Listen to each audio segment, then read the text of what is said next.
Audio Jungle.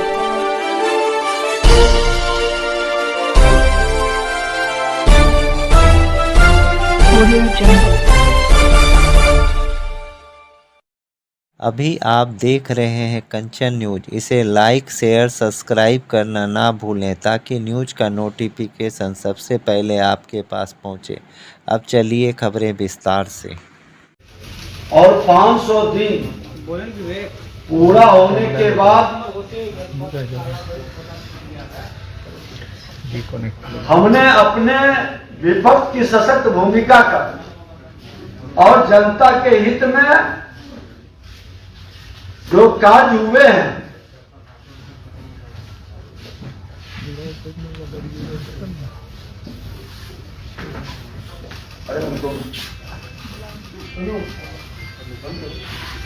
जनता के हित में जनादेश से विश्वास घात करने के बाद बिहार बेहाल हुआ है। महागठबंधन की सरकार बिहार वासियों का भरोसा उठ चुका है। राजद के साथ अपराध को बढ़ा रहा। मैं बता दूं कि आज 500 दिन सदन विपक्ष का भूमिका निभाते हुए अपराध की गराफ इतना बढ़ा कि आज 341 जगह हम लोगों ने आपराधिक घटना से हुई मौत या अपराधियों के गोली से घायल, जहरीली शराब से हुई मौत, नरसंहार, जमीन के मामले पर कई ऐसी घटनाएं जिसके अंदर बिहार के अंदर हमने दौरा किया है और बिहार के अंदर अपराध भ्रष्टाचार को सदन से सड़क तक आज हजारों हत्या, अपराधियों की गोली से घायल होने वाले या मरने वाले की संख्या सरकार से बार बार हमने कहा कि जितनी रिपोर्ट आ रही है, लोग बताते हैं, फोन करते हैं, 6000 से ज्यादा, 300 से ज्यादा तो व्यापारियों की हत्याएं हुआ है। पटना के जेठली, लखीसराय, नवादा है। बालू, दारू और जमीन माफिया कोहराम मचाए हुए है बिहार के अंदर। पिछले 1 वर्ष में बालू दारू माफिया समस्तीपुर, बेगूसराय, नवादा में 3 दारोगा की हत्या, जमुई, और आप सहरसा में देखा कि एक एसआई महिला को पेट्रोल छिड़क कर जलाने का प्रयास, और ये सारे लोग सत्ताधारी दल से जुड़े लोग थे। नरसंहार में हो या बालू, दारू और जमीन माफिया में, इन पर सरकार की कार्रवाई नहीं, केस को भटकाने का, लटकाने का सुनियोजित खेल। आज मंत्री इजराइल मंसूरी पर राहुल सानी की हत्या पर एफआईआर नहीं होने देना, लखीसराय के अंदर हुए नरसंहार में जिस आरोप में एक व्यक्ति को जेल भेजा जाता है और दूसरे सत्ता से जुड़ा है उसे बचा लिया जाता है।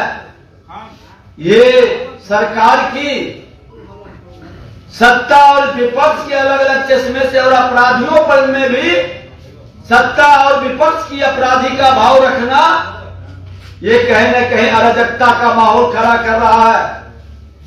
आज इस माहौल के कारण बिहार में राजनीतिक अस्थिरता के कारण पूरी तरह से अराजकता का माहौल है। अपराध चरम पर है और भ्रष्टाचार का बोलबाला है। आज महिला उत्पीड़न का दलित महिलाओं के खिलाफ 300% की वृद्धि हुई है। दलित महिलाओं, बालिकाओं के साथ बलात्कार की 40 से ज्यादा घटनाएं पर पुलिस मूक दर्शक बनी है। आज पीरपैती में नीलम यादव का प्राइवेट पार्ट काट ले, दलित बच्ची से समस्तीपुर में बलात्कार करे और जीव काट ले, अररिया के अंदर, आज गया के अंदर, बेगूसराय के अंदर नग्न किया जाए, और अभी फुलवारी के अंदर। ये कौन लोग हैं? अधिकतर सत्ता से जुड़े लोग हैं, और इनको बचाने के लिए सरकार पूरी तरह से मामले को डाइवर्ट करती है और पुलिस पर दबाव बनता है, और पुलिस भी दहशत में है, क्योंकि पुलिस की भी हत्या होने लगी है। आज पूरी तरह से 90 के दशक में बिहार पहुंच चुका है।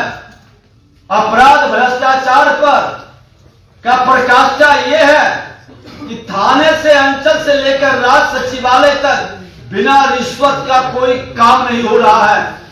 आज चचा भतीजा की सरकार में भाई भतीजावाद चरम पर है। एक तरफ कहते हैं मैं नियुक्ति दे रहा हूं, ये कैसी नियुक्ति है कि जब बिहार सरकार की सक्षम एजेंसी है, और सक्षम एजेंसी जब नियुक्ति करने के लिए, तो फिर आउटसोर्सिंग से विधानसभा, विधान परिषद या और विभाग के अंदर क्यों हो रही है नियुक्ति? ये नियुक्ति में जो कमाई हो रही है किसके पास जा रहा है? भाई भतीजावाद, प्रतिभा का हनन करना। आज लगभग 4.25 लाख लोगों की नियुक्ति की व्यवस्था बिहार सरकार के अंदर जब एनडीए की सरकार थी, मुख्यमंत्री जी को जवाब देना चाहिए कि एनडीए सरकार में 4.25 लाख बहाली की प्रक्रिया शुरू ही नहीं हुई। प्रक्रिया को आगे बढ़ा करके उसको अमली जामा पहुंचाना था। आज 1.5 वर्ष के लगभग बीत चुका, क्यों 4.25 लाख की बहाली नहीं हुई? आज जो कहते हैं कि मैं 2 लाख की बहाली किया है, वो बता दे कि 50,000 से ज्यादा लोग क्यों बैक हो गए? क्या कारण है? क्यों आपके नियुक्ति में लोगों को उत्साह नहीं है? और 4 लाख शिक्षकों को, जो नियोजित शिक्षक है, जो नौकरी पाए हुए थे, वो बिहार का बेटा था, आप उसको लटकाने, भटकाने, डिमोरलाइज करने, परेशान करने का क्यों खेल खेल रहे हैं? संविदा कर्मी पर अलग अलग विभाग के अंदर जो नौकरी कर रहा था, उसको हटा करके नए वातावरण क्यों बना रहे हैं? ये सरकार को जवाब देनी चाहिए। सरकार की जन कल्याणकारी योजनाओं को लकवा मार गया है, विकास की गति ठहर गई है। आज सिर्फ तहसीलदारी और कमीशन खोरी की व्यवस्था की योजनाएं प्राथमिकता में है। आज 36,000 से ज्यादा हर घर नल का जल पहुंच नहीं पा रहा है। इसके अंदर जो भ्रष्टाचार हुआ, सदन से सड़क तक इस मामले को हमने उठाया। क्यों इस पर स्पेशल कमेटी नहीं गठित हुई? हमने मांग किया था कि हजारों करोड़ का ये घोटाला है। 7 निश्चय के कई योजनाओं में जल जीवन हरियाली के नाम पर जिस तरह से पैसे की लूट मचाई गई, इस पैसे की प्राथमिकता अगर जो हमारे विद्यालय के अंदर भवन बनाने में और अस्पताल बनाने में किया जाता, तो शिक्षा, स्वास्थ्य आज बिहार का अव्वल होता, बदहाल स्थिति में नहीं रहता। सरकार को जवाब देनी चाहिए। आज सत्ता और कुर्सी बचाने के लिए बिहार को जिस तरह से राजनीतिक अस्थिरता का शिकार बनाया गया है, विकास की गति तो ठहर ही गई। अपराधियों का मनोबल इतना कैसे बढ़ रहा है, और प्रशासन में बैठे लोग सिर्फ खाना पूर्ति कर रहे हैं। कहीं न कहीं सरकार का आज जो पुल गिरा था, 1700 करोड़ से ज्यादा लागत की अगवानी सुल्तानगंज पुल, उस भ्रष्टाचारी पदाधिकारी को आप पुरस्कृत क्यों किए? क्योंकि अपने कमीशन का, अपने भ्रष्टाचार को छुपाने के लिए आज इसी तरह से एम्बुलेंस घोटाला से लेके कई ऐसे मामले आए हैं। एमकेसीएल का भी मामला, कई मामले में आप जो भ्रष्ट पदाधिकारी है उसी को बचाने में लग जाते हैं। आपने देखा कि बीपीएससी के अंदर बहाली में पेपर लीक के मामले में आपने सचिव को हटाया। सिपाही भर्ती के मामले में जब हमने मामला उठाया प्रेस मीडिया के सामने कि पेपर लीक हुआ है, तो पूर्व डीजीपी जो सिपाही भर्ती बोर्ड के चेयरमैन भी थे, उन्होंने बजाते प्रेस करके कहा था कि कोई पेपर लीक नहीं हुआ है, और अंत में पेपर उनको रद्द करना पड़ा। 6 महीना से ज्यादा हो गया, जिसका पेपर लीक हुआ उसको पुनः क्यों नहीं निकाला जा रहा है? और जो पेपर लीक में भागीदार है, आपने कई कमेटी गठित किया है भर्ती घोटाला में, पेपर लीक के मामले में, उसको सार्वजनिक क्यों नहीं कर रहे? एक सशक्त विपक्ष के रूप में हम सदन से सड़क तक ये मांग करते रहे, लेकिन भ्रष्टाचार पर जीरो टॉलरेंस मुख्यमंत्री जी का क्यों समाप्त हो गया? उनको जवाब देना चाहिए। 500 दिन सत्ता में बैठे लोग बता दें कि एनडीए सरकार के समय में जो प्रक्रिया नियुक्ति की चली, यानी विकास की योजनाओं की, उसके बाद उनकी उपलब्धि क्या रही? उनकी उपलब्धि आप गिना दें कि 500 के अंदर क्या रहा है। आज बिहार के अंदर 10 लाख लोगों को नौकरी देने का पहले कैबिनेट में पास करने का 1.5 वर्ष हो गया। 1.5 वर्ष में एनडीए सरकार का 3.25 लाख भी नियुक्ति आप नहीं कर पाए। 10 लाख का आंकड़ा कैसे पार करेगा? लोगों को वेतन भी नहीं दे पाते हैं। ये तो जवाब उनको देना होगा। और इस तरह से जो वातावरण ये भ्रष्ट सरकार अपराधियों को संरक्षित कर रही है। आज इजराइल मंसूरी जो पूर्व मंत्री थे, आज उस पर एफआईआर दर्ज क्यों नहीं हुआ? आज भी आते हैं उसके परिवार और बच्चे के लोग। क्यों आपने जांच नहीं करवाया? सदन के अंदर भी ये मामला उठा था। आज सड़क से सड़क तक, सदन से सड़क तक हम लोगों ने मामले को उठाया। जब सदन में जहरीली शराब का मामला आया था, जहरीली शराब पर चचा भतीजा कहते थे जो पिएगा सो मरेगा। हमने कहा जिम्मेवारी आपकी है सरकार, जब पूर्ण शराबबंदी लागू किया है तो होम डिलीवरी कैसे हो रहा है, जहरीली शराब कैसे बिक रही है, मुआवजा देना होगा। और आज जहरीली शराब से मरने वाले को 4 लाख मुआवजा दिलाने का काम किए। लेकिन आज भी आप गोपालगंज के अंदर और कई जगह पर जब मौत होती है जहरीली शराब से, आप भटकाने का और उसका पोस्टमार्टम नहीं कराने का, मुआवजा नहीं देने का प्रक्रिया अपनाते हैं, जो आपकी संवेदनहीनता को स्पष्ट करता है। आज तुष्टीकरण के नाम पर आप किस तरह का खेल खेले हैं। कई जगह दंगा हुआ। आज बिहार शरीफ से लेकर के आपको सासाराम के अंदर, भागलपुर, बेगूसराय, छपरा, मोतिहारी, दरभंगा, कितनी जगह दंगा हुआ। एक दलित समुदाय के लाश पर पेशाब कर देते हैं, श्मशान से लाश फेंक देते हैं, उस पर भी स्पेशल कमेटी नहीं गठित करके आज आपकी मंशा साफ झलकती है कि जंगल राज को गुंडा राज में तब्दील करने का खुला छूट आपने दे दिया है।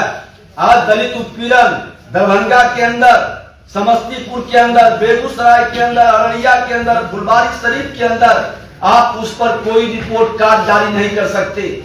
आप जो आरोप लगाया गया उस पर आपकी कोई जवाब नहीं आता है, न कोई। आपके सरकार के मंत्री आंसू पोंछने जाते हैं। आखिर क्यों? 500 दिन के अंदर जो आपकी उपलब्धि रही है, ये उपलब्धि पूरी तरह से बिहार को डरा रहा है। बिहार के लोग दहशत में हैं। आपका आंगनबाड़ी सेविका सहायिका को लाठियों से आपने पीटा था, सदन में हमने उठाया था। उसके मानदेय बढ़ाने के लिए आपको विवश होकर के मानदेय बढ़ाए, लेकिन उसको अपमानित कर करके, उसको लाठियों से पीट कर करके केंद्र सरकार की दी हुई पैसे और योजनाओं का आप सही ढंग से सदुपयोग करते हैं। आज बिहार केंद्र की कई योजनाओं का लाभ से यहाँ के लोग वंचित हैं, आपके प्रशासन की अकर्मण्यता और सरकार की उदासीनता के कारण। आज इसी तरह से पंचायत के प्रतिनिधियों का, वार्ड सदस्यों का अधिकार का हनन कर रहे हैं। आज जनप्रतिनिधियों का सम्मान नहीं देना, चाहे पंचायत सरकार का हो या हमारे विधायक विधान पार्षद का हो, आज इनका अपमान करने से, इनकी बात को नहीं सुनने से प्रशासनिक अराजकता चरम पर पहुंच रहा है। और ये माहौल के कारण बिहार पूरी तरह से अराजकता का शिकार है। 500 दिन सशक्त विपक्ष का, जिसमें 341 दिन हम किसी न किसी जिले के अंदर लोगों की समस्याओं के समाधान का, न्याय दिलाने का और सरकार को सजग करने की जिम्मेवारी निभाया। लेकिन महागठबंधन की सरकार खुला चुनौती है कि 500 दिन का अपना रिपोर्ट कार्ड जारी करो।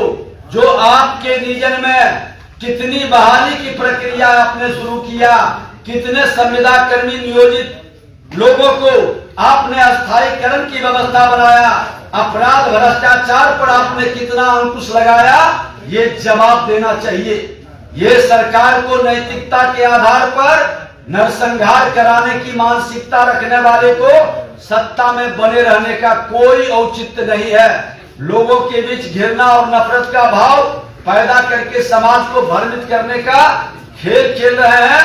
ये सरकार के विरुद्ध 500 दिन के बाद अब विपक्ष फिर से सड़क से, और सदन की जो अगले सदन आएगी उसमें हम लड़ाई लड़ेंगे। 19 तारीख को विधानमंडल दल की हम बैठक करने जा रहे हैं और पूरी रणनीति हम 19 तारीख को बनाएंगे। ये भ्रष्ट अपराधियों को संरक्षित करने वाले सरकार के विरुद्ध में बिहार के जनता की आवाज को सदन के अंदर रखेंगे। न्यू अपडेट के लिए देखते रहिए कंचन न्यूज।